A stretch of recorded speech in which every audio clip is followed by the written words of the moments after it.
In this video, you're going to learn all about the exciting developments Bitcoin Lightning Network brings. I'll show you everything from how the project got started to where it stands today. So you're thinking, why does Bitcoin need a Lightning Network? The emergence of Bitcoin changed many people's perspectives on life outside of central financial institutions such as banks. It made people realize there could be a way to carry out transactions directly and anonymously. Unlike facing difficulties when making international transactions, Bitcoin can be sent to people in other countries and continents without any extra steps. Bitcoin had a lot of amazing features on release, but it also had some serious limitations which limited growth as a payment platform. One in particular that reduced its adoption is its scalability problems. To illustrate, if you try sending Bitcoin on a busy day for transactions, you will notice that it's not as fast or as economical as you might like. Put simply, making transactions on Bitcoin's blockchain ends up costing a lot of time and money. But not every payment processor has issues, right? So how does Visa do it? Visa payment networks can handle a massive number of transactions in real time, more than 65,000 transactions per second, in fact. It does this by using a centralized network with many servers and sophisticated infrastructure. Bitcoin's scalability is limited not by hardware, but by design. Namely, the time it takes to add new blocks to the blockchain. As a result of this oversight, Bitcoin can process significantly fewer transactions per second than Visa. So while Bitcoin excels at being decentralized and trustless, it lacks the true scalability to compete with centralized payment networks on its own. This is where Bitcoin Lightning Network comes in. Let me explain what the Bitcoin Lightning Network is.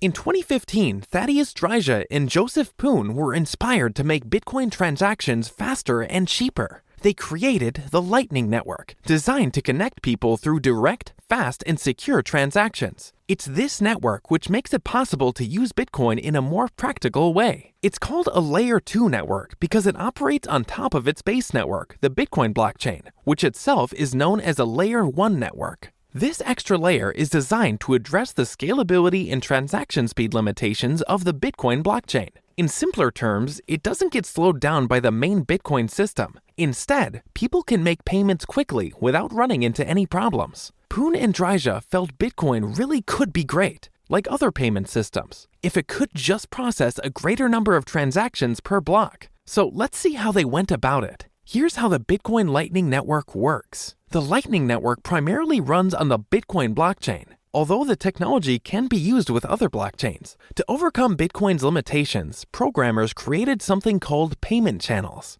Typically, blockchains require a lot of parties to keep track of each transaction made on their networks, and it's the reason why Bitcoin became so inefficient over time. Instead, by allowing users to create direct payment channels between themselves, the Lightning Network brings much faster and cheaper transactions to Bitcoin. The first step is opening a payment channel. Two parties who wish to transact with each other open a payment channel on the Bitcoin blockchain by creating something called a multi-signature transaction. This transaction is recorded on the Bitcoin blockchain and locks up a certain amount of Bitcoin from both parties. Next, it focuses on the transactions on the Lightning Network. Once the payment channel is open, the parties can transact without requiring any further confirmations on the Bitcoin blockchain. It means they can send any amount of Bitcoin back and forth between each other. They do this by creating and signing new transactions that update the balances of the payment channel. The last step involves closing the payment channel. When the two parties are done transacting, they can close the payment channel. They do this by broadcasting the latest version of the transaction to the Bitcoin blockchain.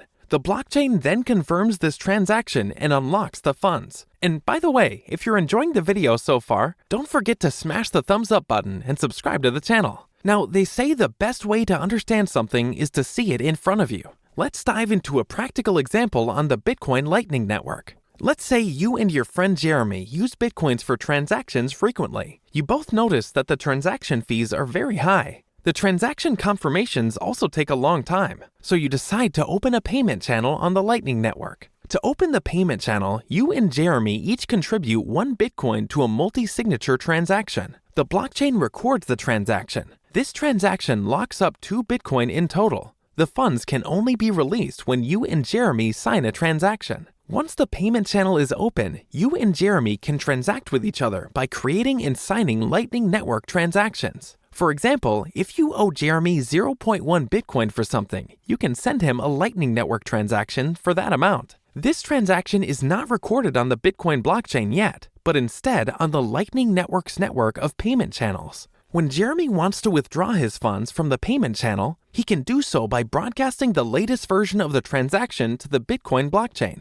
This transaction will unlock the 1 Bitcoin he contributed to the payment channel, minus any fees. You and Jeremy can keep the payment channel open for as long as you want to transact with each other. As long as you both have enough Bitcoin in the payment channel, you can transact with each other instantly with minimal fees. But those aren't the only benefits of the system. And that brings us to the advantages of Bitcoin Lightning Network. The Lightning Network comes with several improvements. The first improvement is speed. The technology brought a much-needed boost to the Bitcoin network. Lightning Network transactions are much faster than traditional Bitcoin transactions. It makes confirming transactions happen in seconds rather than minutes or hours. The second improvement is cost. The fee verifying transactions is incredibly low at only a few cents and stays proportional to the amount of money being transferred. This is accomplished through the Lightning Network reducing transaction fees through off-chain transactions. An important benefit is it makes micropayments and other small transactions much more practical. The third improvement is privacy. When you make transactions on the traditional Bitcoin blockchain, everyone can see it. The Lightning Network, however, does not record transactions directly onto the Bitcoin blockchain. By uploading completed channel data instead, you can enjoy an additional layer of privacy. The fourth improvement is scalability.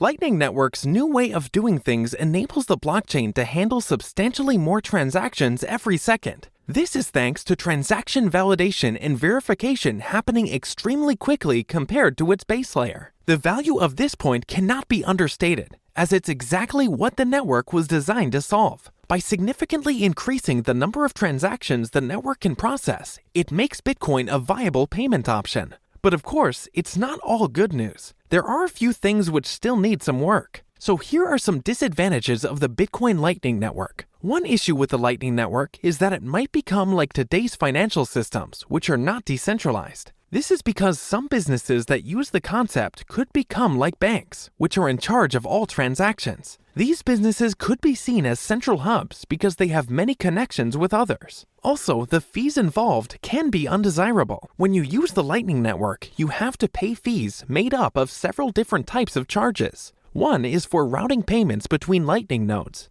Another is for opening and closing channels. The third is a fee applied to on-chain Bitcoin transactions. As more businesses start using the Lightning Network, they might also charge their own fees on top, which could quickly mount up. Another disadvantage is susceptibility to malicious attacks. If someone tries to attack the Lightning Network, it might get really crowded with transactions. This, in turn, could make it hard for people to get their money back quickly. An attacker might use this approach to make the network freeze by sending too many transactions. To recap, in this video, you learned about the Bitcoin Lightning Network, an innovative solution aimed at addressing the scalability and transaction speed limitations of the Bitcoin blockchain. You discovered how the Lightning Network was created, how it operates, and the benefits it brings to Bitcoin users. Finally, users can enjoy faster transactions, lower fees, increased privacy, and improved scalability. You also saw some of the downsides of the Lightning Network, such as the potential for centralization, increased fees due to multiple charges, and susceptibility to malicious attacks. Despite these challenges, the Lightning Network represents a significant step forward in making Bitcoin a more viable payment option. It's hoped the network will bring us closer to realizing the full potential of decentralized financial systems. As the Lightning Network continues to evolve, it'll probably play an important role in the world of cryptocurrencies and digital payments. So keep an eye on this exciting development as it unfolds and helps shape the future of Bitcoin and blockchain technology. Thank you for watching this video about the Bitcoin Lightning Network. Before you go, don't forget to smash the thumbs up button and subscribe to the channel. I'll talk to you soon.